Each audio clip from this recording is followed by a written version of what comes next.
to the workshop. I'm going to be making the belt, the shield, and hopefully the sword, but mostly the belt. If you see my Castle Crashers costume somewhere up here, you will notice on the side that there's like these thigh protectors that go all the way down to the knees, and in like a real like medieval setting, they will be able to like block out arrows.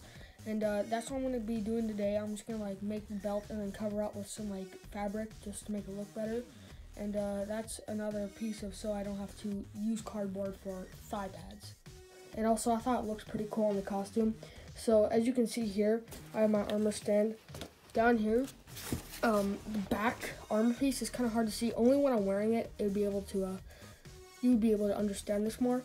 But as you can see, the back piece is higher up than the front piece, so the belt is going to be like go around this way, and then it's going to go slant and then down around all the way around, and on the other side too. That's just for the shape, and I don't feel like extending the back. Also, I haven't mentioned this in my torso video on how to make this armor, but in between there's some expanding foam, and I put that on the back of the armor, and then I put this plate here to like harden it up so it's kind of like rock hard. But yeah, let's just get into it.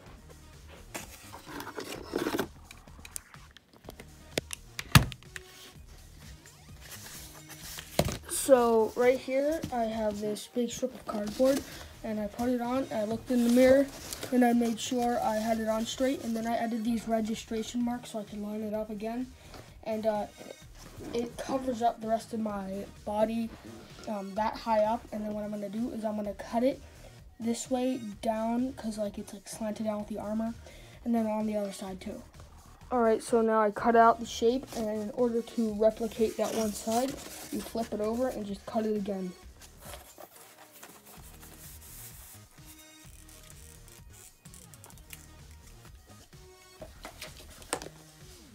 Alright, it is fixed to the inside of the armor.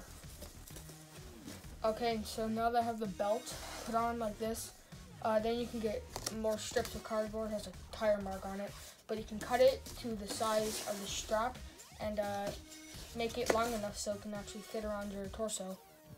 Also, I'd like to point out this like net looking material right here. It's all hot glue, and that's so like the cardboard wouldn't rip, but then use more like plates of cardboard and cover up all that if you actually did do this, but that's so it wouldn't rip, and the duct tape looks really ugly, so I'm going to do that. Okay, so I'd also like to apologize on how you close the gap between that strip over there and here. What you do is you get any kind of ramp looking edge, you glue it onto the side so it has a little ramp. Then over here, you cut 2 slits this way and this way, and then you get a rubber band and you put it in both those slits, and remember they're facing the opposite direction. And then when you put it in, it should look like this from the inside of the armor and this on the outside of the armor. This is so when you pull this rubber band around, it'll go hook onto that ramp, and then you'll have the gap closed. You could also use Velcro, but this is a more promising method. Alright, a few clips ago you saw me lay out this big piece of fabric on the ground. What you want to do is, well, unfold it, but glue it on the rim of this entire, like, abdomen plate. And then because it's separate right here, you can just cut it from the front and the back, so then your legs can actually move. Alright, so here I have it, and I will do another quick suit up at the end of this video so it doesn't look weird to you guys. But now we're going to move on to the shield and the sword. So we're actually going to start off with the shield here, and I was thinking of doing something like really fancy, like this, and it has like the really cool bends and curves to it. But then I realized like there's a lot of crap in my room, and even though it's organized, I still want to make sure I have everything like in a spot, and even if it isn't a spot, it has a home or something like that, it still bothers me that there's a lot of stuff in my room. So I want to make like a basic rectangle so it will be able to slide in and out of a lot of ports. And plus, I just need something that's really tough and durable, so this is what we're going to start off with. But if you want to make that kind of shield, go for it. However, it only takes a few sheets of cardboard and whatever shapes you want. And I highly recommend using popsicle sticks to support the inside. on the inside, there's going to be a support system that looks like this. Alright, so I said the heck with it, and I went with the original shape. It didn't need to be too complex, like shape-wise. I might add some more details and spikes onto it. But this is what it looks like, and I just couldn't stand like knowing I could do something like this. And even though it's a little small, it can. I just need something lightweight and sturdy. And right here, I just took one of my forearm guards and I just glued it there, so I don't have to worry about like straps or anything. And that way it won't like come off. But if it does, then you know I'm screwed. But yeah, this is what I chose to do. All right, so I have this strip of cardboard, and I'm gonna stick it through these two holes right here. So this armor set might be painted in the future, and there are like a lot of like spikes I could put on this thing to snazzy it up a little bit more. But I think that's gonna conclude the shield, and I don't want this to be like a 10-minute video. So yeah, I'm gonna shut up about the shield and move on to the sword. So the sword is nearly as simple as the shield. I'm gonna use this broomstick for like good support. It's just gonna be like a giant blade, and just use multiple pieces of cardboard. Handle's gonna stay the same.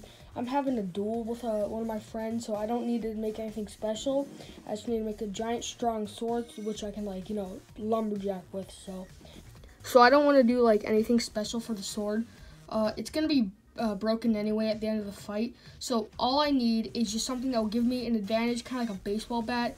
And I noticed like there's a prime spot, the biggest chunk of the baseball bat. So I'm gonna have a little bit more density at the tip. I don't need anything fancy like this, because if I didn't have a shield, then I would use this. And my opponent's like much bigger, so it'd take more time to like, you know, manipulate this than it would just like something firm and that would be able to hack the enemy with. So here's what I came up with. I came up with just this. It has a little hand guard right there, you know, a little bit for the knuckles.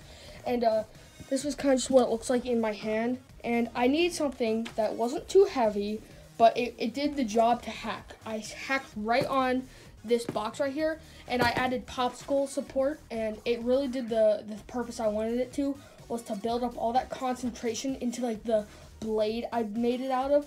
So instead of just like destroying the box, it actually pushed, you see that little dent in there? Right, so like this is exactly what I planned. And if you really want me to just explain it, because I didn't want to have a time lapse of me building this on camera, you just glue it down and bend it to make it look more sharp. And it's as simple as that. You're just hot gluing cardboard onto a broomstick. And make sure you use skewers or popsicle sticks to support all along the inside of the blade, so it gives it more like tough feel, so it won't just like break on one hit. And I don't need it to be super fancy. That's why I kind of had like that boxy shape. I cut off a little corner so I know which way is the front, and that's where the knuckle is for. But another thing I'd like to mention, here it is. I originally had an idea of kind of like a much thinner sword, but then I realized, why not? I didn't want to put this blade to waste, the one I'm holding in my hand. It's kind of like an axe blade, just, you know, in the shape of a sword. But then I realized I don't want to put this to waste, so I grabbed my right gauntlet and I glued it on. So when I'm in battle and I literally lose everything, I don't think I want to hold a dagger like in my Castle Crashers costume. I had a dagger on the belt. It's an axe blade, and I know it might not be super effective, but one, it's going to guard the rest of my fingers, so I don't have to make a glove. And if I really wanted to, I could punch someone and fantasize that their head gets cut off, because, you know, it's an axe blade. So this is what I came up with. The sword, whatever the heck the shield is. I think that's the shield over there. And then here's the rest of my armor. I'm going to do a quick suit up.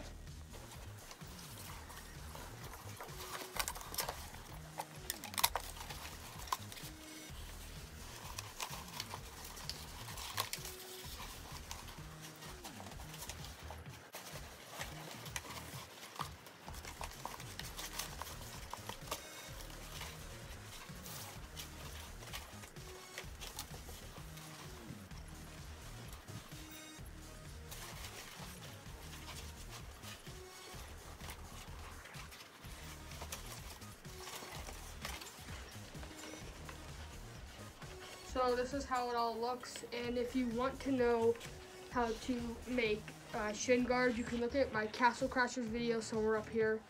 But yeah, this is how it is, and I optimized the most comfort out of this armor set, as well as being protected the most as I possibly can. I would assume my opponent would be going after most of my top, so I have the giant ass sword to like hack back that with, so like the prime spot right there. It's lightweight. It's really, really tough. So I can like, take my chair. Yeah, take that chair. But yeah, this is how it looks, and I'm actually pretty happy with it.